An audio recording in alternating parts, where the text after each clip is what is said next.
My ears were still ringing from the bombs. Oni had sent me in on a recon mission, but then they'd hit the base with everything they had, almost no warning. No attempt to protect me, or Ari. Certainly not civilians. I was just another data point to them. Disposable. I could feel all the hearts and minds I'd fought for slipping away. The UNSC would always bomb, and the rebels would always take up arms in vengeance. Maybe both Sully and Ilsa were right. There was no room for anything else. As I looked down at Bostwick, I couldn't help but feel guilty.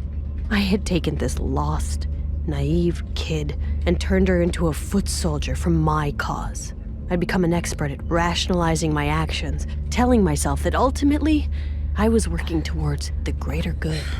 Can I see the wound? Don't touch me! I'd recommend sedating her until we can effectively treat her injuries. I'd rather rot. Just rest. As Bostwick drifted out of consciousness, I looked over at the data chip. Ari secured prime intel on the anomalies, and after that airstrike, any shred of faith I had that Oni would do the right thing with it was gone. For all I knew, they would just cover the whole thing up and let another colony fall. But in the right hands, this could help save lives. I wasn't going to turn it over to them. I was going to get real answers. And there was only one person who could give them to me. The only problem was, he'd been dead for months.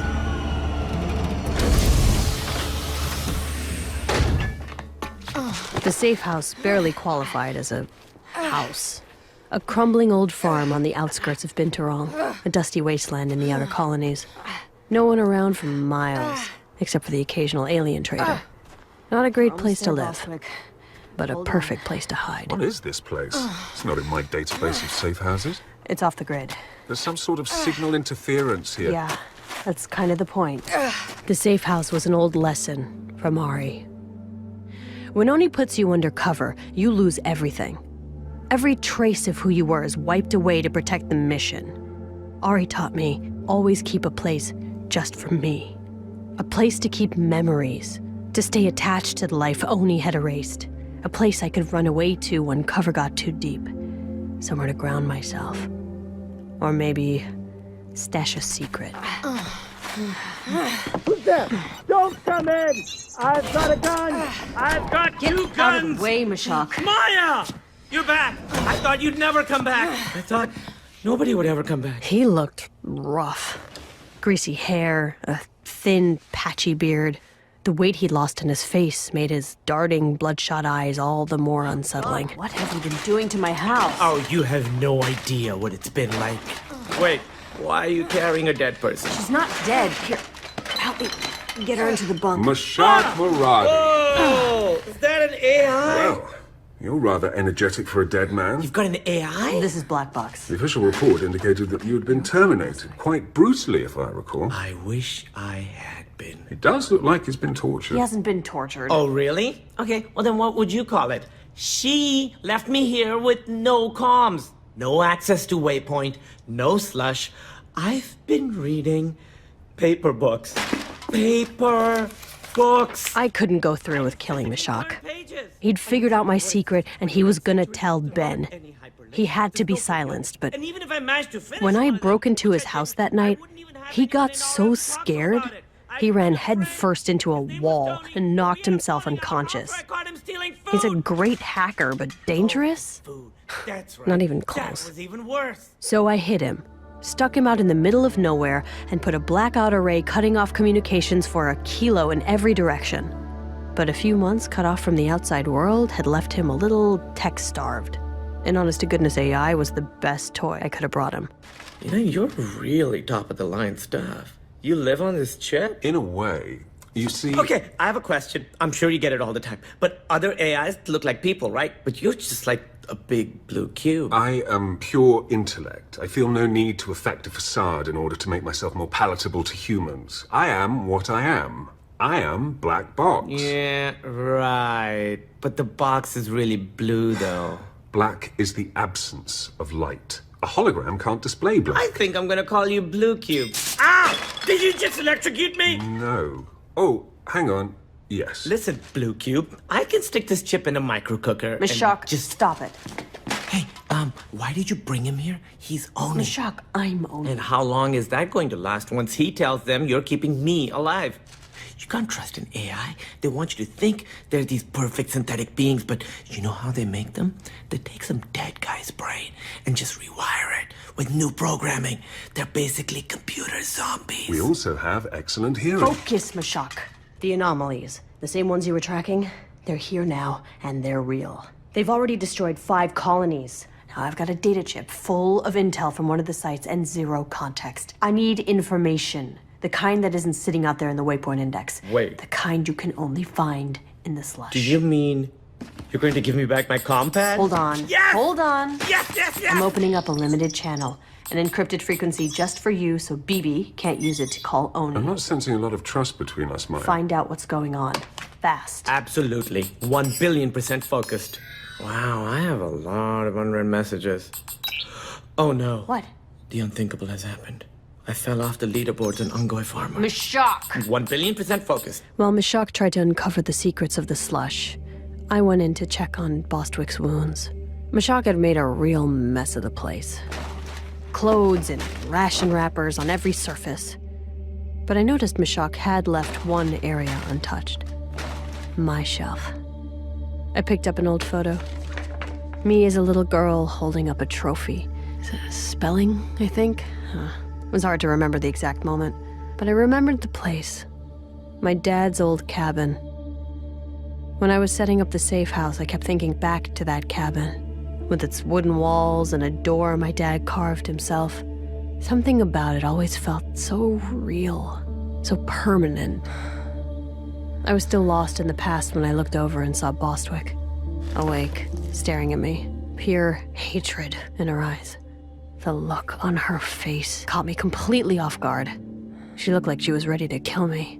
Before I could get a word out, Bostwick was coming at me with a scalpel. She was still weak, though. It didn't take much to restrain her. Eventually, she gave in to the pain. I know that you're angry. I would be too, okay? Just listen. Just do it. Do what, boss? Kill me, I'm torture me. I'd rather die than be in the custody of a traitor. What? I'm not a traitor. You're Oni, aren't you? Yes, but I'm trying to protect you. You're my friend. Pharaoh and I were friends. I don't know who you are. You're right. You don't know me. But we're not so different, you and I, okay? Just trust me. Trust you? Huh.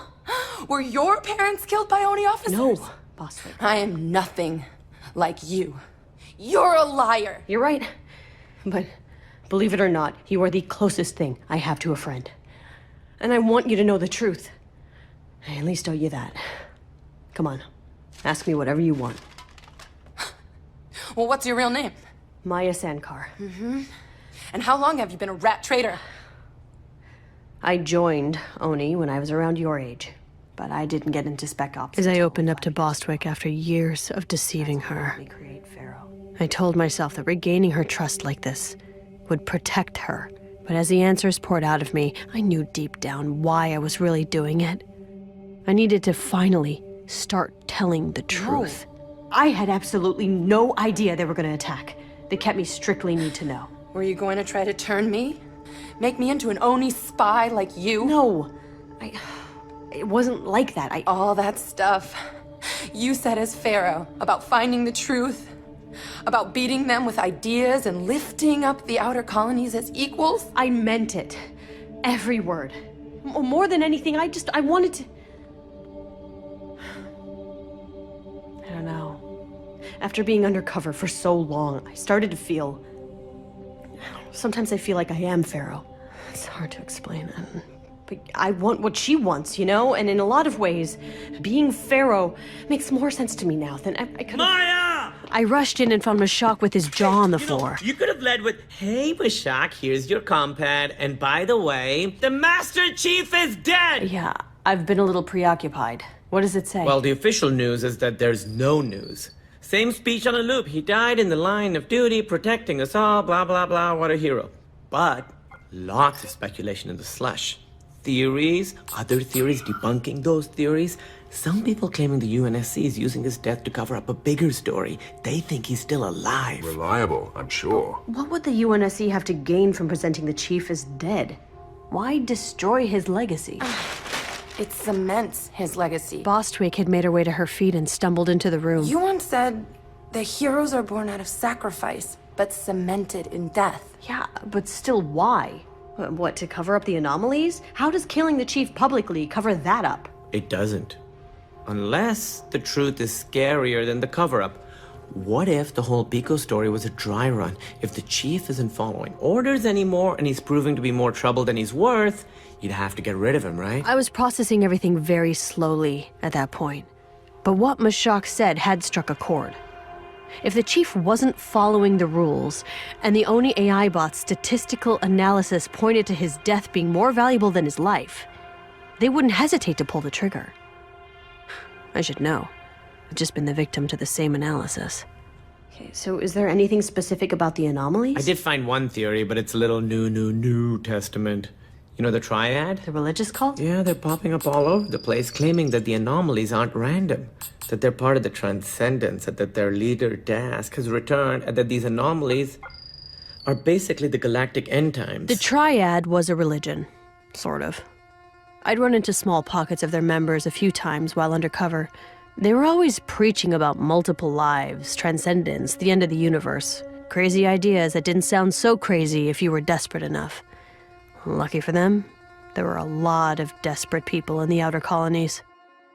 Their leader, a man named Dosk Gevadim, had gained millions of followers across Waypoint, then suddenly disappeared.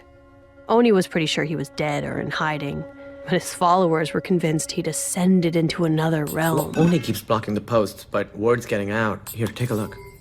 For your struggles, I have willed myself back to this plane of causation and particle, so that I might illuminate the meaning of these events.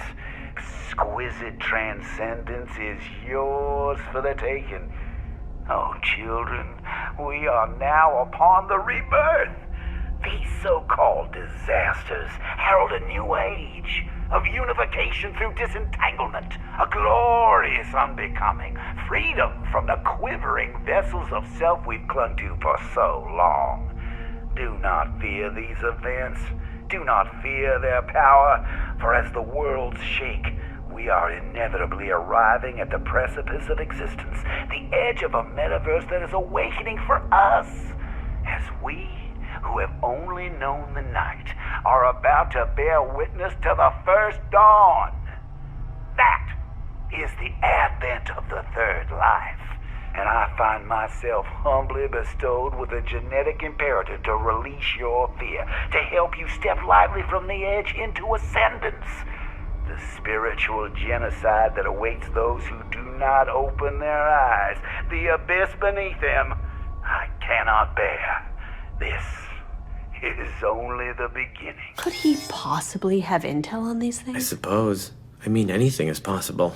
We live in a galaxy where the human race was almost wiped out by an alien race that breeds farts. Actually, it's methane, and I'm fairly certain that grunts were far from wiping out humanity single-handedly. Okay, now we're just splitting hairs. All right, well, on that note, Maya, I believe this detour has gone on long enough. It's time to return to the realm of rational thought. I can't go back.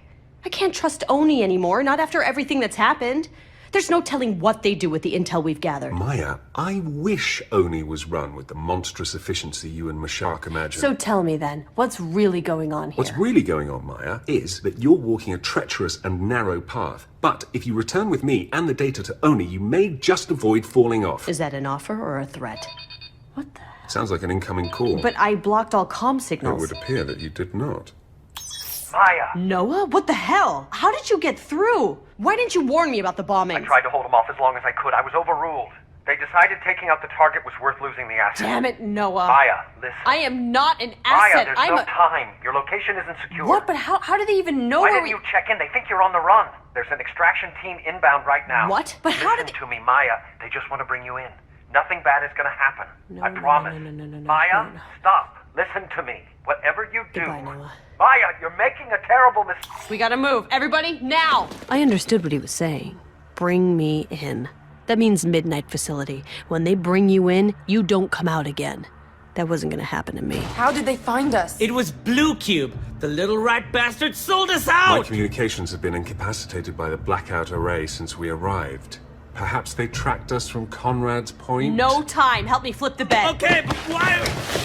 Holy crap, my bed is full of grenades. Bostwick, are you okay? Yeah. Why is my bed full of grenades? Can you run? I don't need your help. I'm setting a 10-second timer.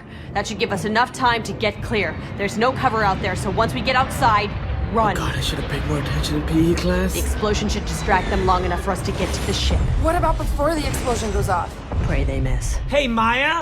Yeah, I don't mean to keep harping on this, but why is my bed full of grenades? Maya, you can still end this. No, I can't. Everybody ready? Timers a go. In 3, Let's do it. 2, Oh, God. 1. Those 10 seconds felt like eons. It took them 5 just to spot us. The next 5 were an eternity.